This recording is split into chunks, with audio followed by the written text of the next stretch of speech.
अज्ञात लेखक। निकिता फिलोसॉफी में पीएचडी कर रही थी। उसे किताबें पढ़ने का इतना शौक था कि वो किताबों और कहानियों में ही अपनी दुनिया ढूंढती थी। निकिता जब ग्रेजुएशन में थी तो उसने एक किताब पढ़ी थी, वर्ड्स नॉट सेड। तब से ही उसे उस राइटर से एक अटैचमेंट सी हो गई थी। उसने राइटर का नाम पता करने की बहुत कोशिश की, पर कुछ पता ही नहीं चला। एक दिन वो अपनी फ्रेंड से कहती है, कितने दिन हो गए, आज तक मैं उस राइटर के बारे में कुछ पता नहीं लगा सकी। आज तक तो वहीं अटकी पड़ी है, किताबों की दुनिया को वहीं तक छोड़ दे बहन, कुछ नहीं रखा उसमें। फिर तो तुझे कुछ पता ही नहीं। उनकी हर ईयर एक बुक आती ही है जिसकी सिर्फ 20 कॉपीज ही बनती है, और मैं सारी कॉपीज खरीद लेती हूँ। चल तुझे दिखाती हूँ। निकिता प्रिया को स्टोर रूम में लेकर जाती है। वो ऐसा महसूस होता है जैसे वो यहाँ पहले आ चुकी है। कुछ अजीब सा महसूस हो रहा है, मानो मुझे कोई अपनी ओर खींच रहा हो। कमरे में चारों तरफ गुफ अंधेरा। अपने फोन की फ्लैशलाइट ऑन कर निकिता फोन को चारों तरफ घुमाती है। हर तरफ बस उस अज्ञात राइटर की ही किताबें थी। सारी बुक्स को यहाँ छिपा कर रखती हूँ मैं, मेरे अलावा यहाँ कोई भी आता नहीं, इसीलिए इस बात की घर पर किसी को भनक तक नहीं है। ऐसा क्या होता है उनकी किताबों में कि तू इतनी दीवानी हो गई है उस राइटर की। निकिता वहीं अपने पास के सेफ से एक बुक उठाती है। उसकी धूल झटकती हुई उसका पहला पन्ना पढ़ना शुरू करती है। ठंडे बंद कमरे में टॉर्च की एक सीधी रोशनी के उजाले में वो दोनों मेरी लिखी किताबें पढ़ रही थी। तभी उसकी सहेली को अपने कंधे पर किसी का हाथ महसूस होता है। ओह ओह!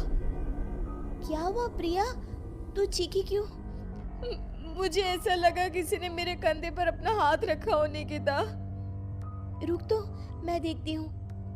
निकिता हर तरफ लाइट दिखाती है, पर वहां पर कोई नहीं होता। देख तो, कहाँ कोई है यहाँ? छोड़, तू कहानी सुन।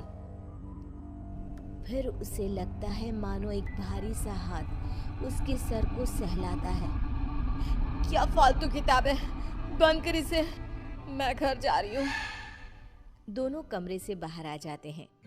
क्या हुआ यार, तू ऐसे अचानक बाहर क्यों आ गई? अरे कैसी किताब है यार प्रिया, अब समझ में आया तू खोई खोई सी क्यों रहने लगी है। एक मिनट, क्या वो राइटर मुझे भी जानता है? मेरे बारे में और क्या क्या लिखा है उसमें? दे मुझे वो किताब दे, मैं घर जा रही हूँ, वहीं पढ़ूंगी। मुझे जानना है कि फिर मेरे साथ क्या होगा। निकिता के लाख मना करने के बाद भी प्रिया एक बुक लेकर चली जाती है, और उसी दिन से उसका नंबर ऑफ आने लगता है। अगली सुबह निकिता को अपने घर के गेट पर ही वही बुक एक एनवलप में रैप्ड मिलता है। एक हफ्ते तक प्रिया की कोई खबर नहीं मिलती। निकिता किताब का पन्ना पलटती है जहां प्रिया के गायब होने के बाद टू बी कंटिन्यूड लिखा था। अब मैं नेक्स्ट पार्ट का वेट नहीं कर सकती।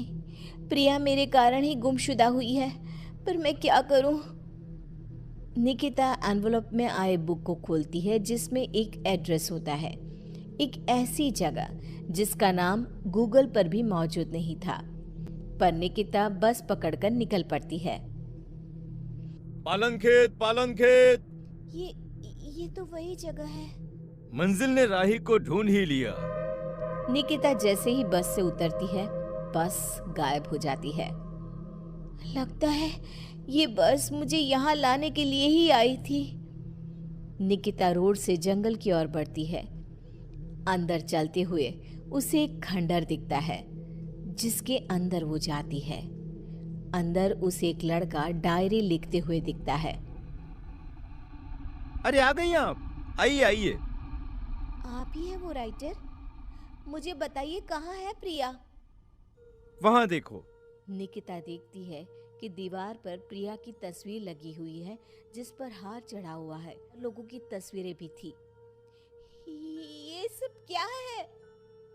मेरी कलम श्रापित है, मैं ना भी चाहूं तो भी ये चलेगी। जिस किसी का जिक्र ये करती है उसे मार कर ही दम लेती है।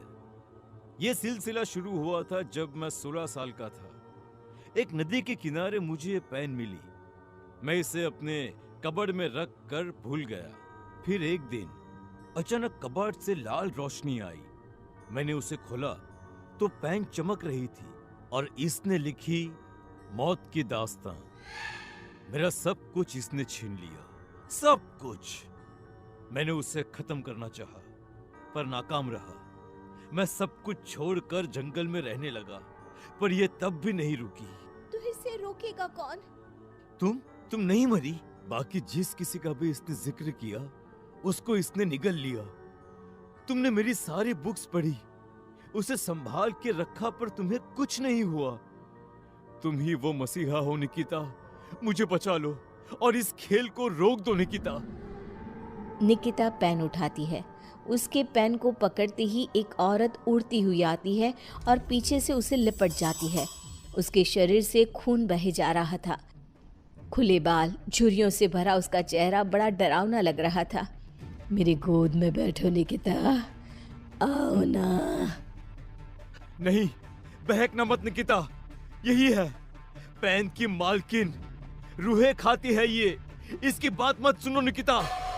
लिखो निकिता, फिर वो लड़की खुद को मार देती है।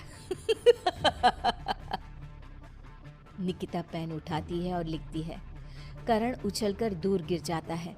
आंधी तूफान चलने लग जाते हैं। दीवार पर टंगी सभी तस्वीर नीचे गिर जाती हैं। जिस चेयर पर बैठकर निकिता लिख रही थी वो उड़कर दीवार से टकरा जाती है। मैं जिंदा हूँ? निकिता, तुमने ऐसा क्या लिखा था? और कालिंदी की आत्मा पेन के साथ ही खत्म हो गई। ये लिखकर मैंने पेन की नींव तोड़ दी थी। दोनों उस हवेली से बाहर आ जाते हैं और हवेली गायब हो जाती है।